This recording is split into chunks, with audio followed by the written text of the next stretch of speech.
देखिए, सीधी सी बात है कि माननीय मुख्यमंत्री जी ने आज एक तरह से एक्सेप्ट कर लिया कि नया बिहार, रोजगार उन्मुख बिहार, जीविका दीदी हो, आशा कर्मी हो, रसोईया हो, उनके सरोकार, समान काम समान वेतन, 10 लाख नौकरी, अस्पताल जो बदहाल हैं, जो शिक्षण संस्थान बिल्कुल अपनी गुणवत्ता का मामला खो चुके हैं, ये सरोकार थे बिहार के। इस पर कभी नहीं बोले माननीय नीतीश कुमार जी। जब लोगों ने इस पर सवाल भी पूछे तो उस पर नाराज होने लगे, डांटने लगे। तो उससे क्या आशय हुआ बिहार के लोगों को? बिहार के लोगों को लगा, जो बार बार नेता प्रतिपक्ष तेजस्वी जी कहते थे कि संभवतः वो थक गए हैं, थकन, उबाऊपन वो उनके पर्सनालिटी का हिस्सा हो रहा है। और आज उन्होंने खुद स्वीकार कर लिया कि ये मेरा आखिरी चुनाव है और मैं संन्यास ले रहा हूं।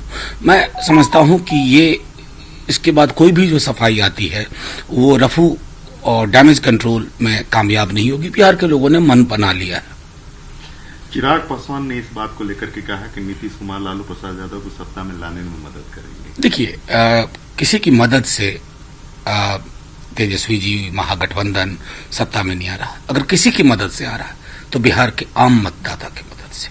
हर जाति का जो दायरा था वो टूट गया है इस चुनाव में। किसी की मदद से नहीं, बिहार के सरोकार की वजह से, बिहार की ऊर्जा की वजह से, बिहार की एक जो यर्निंग है, जो चाहत है, जो आकांक्षा है नव बिहार की, उसकी मदद से मैं समझता हूं महागठबंधन सत्ता में आ रहा है।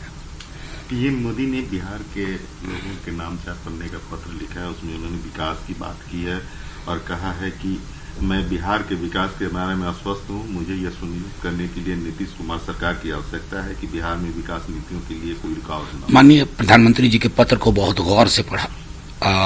पत्र उतना ही खोखला है जितने खोखले माननीय प्रधानमंत्री जी ने भाषण दिए। बिहार, आपके नीति आयोग आपका कहता है कि बिहार और बिहारियों के कारण देश पिछड़ा हुआ है, तो विशेष राज्य का स्टेटस देने में दिक्कत क्या है प्रधानमंत्री जी? पलायन के दौरान, जो लॉकडाउन के दौरान, जो हमारी माँ बहन सूटकेस पे बच्चे को लेकर के, उसके लिए एक अदद शब्द तो होता कि मुझे दुख है कि मुझे जो मदद करनी चाहिए थी लॉकडाउन के दौरान बिहार के प्रवासी मजदूरों की मैं नहीं कर पाया। मुजफ्फरपुर बालिका गृह में जो हुआ उसके लिए 2 शब्द प्रधानमंत्री जी बोलते। 10 लाख नौकरी जिसने बिहार के युवाओं में एक ऊर्जा भर दी है, उसके बारे में प्रधानमंत्री जी चुप है।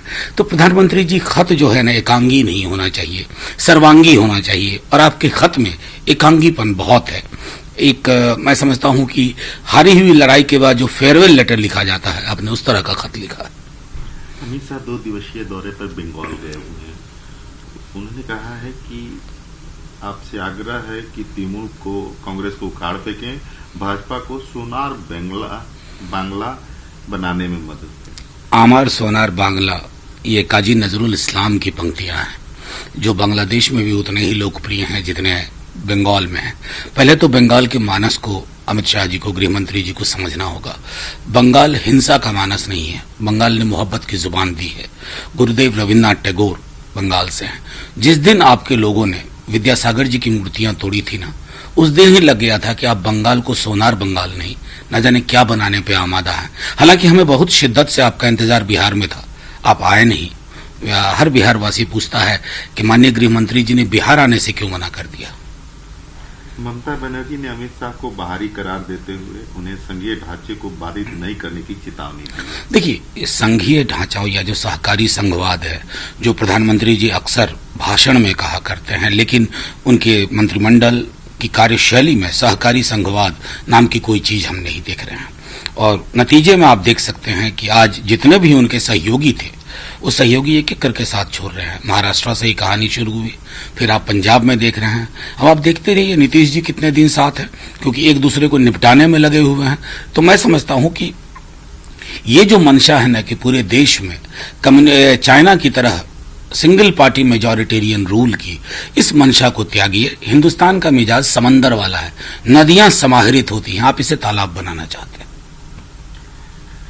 राजनाथ सिंह ने कहा है कि शांति हासिल करने के लिए युद्ध की गंभीरता महत्वपूर्ण है।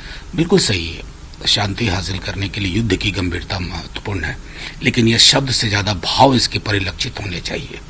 अगर मैं अप्रैल के महीने से डिफेंस मिनिस्ट्री और मिनिस्ट्री ऑफ एक्सटर्नल अफेयर्स के बयान देखूं, चाइनीज बॉर्डर के बरक्स इतना विरोधाभास है। प्रधानमंत्री जी 19 तारीख को उसी महीने के संभवतः या जून के महीने में उन्होंने कह दिया कि 1 इंच नहीं। फिर बाद में डिसएंगेजमेंट, डीएस्केलेशन की बात हो रही है। ये जो परस्पर विरोधाभासी चीजें हैं ना, इसलिए मैं माननीय रक्षा मंत्री जी से आग्रह करूंगा कि गंभीर दिक्कत हमारे जवानों में नहीं है, उनकी प्रतिबद्धताओं में नहीं है, दिक्कत उन आलीशान कमरों में है जहां से कूटनीति तय होती है या नहीं होती है।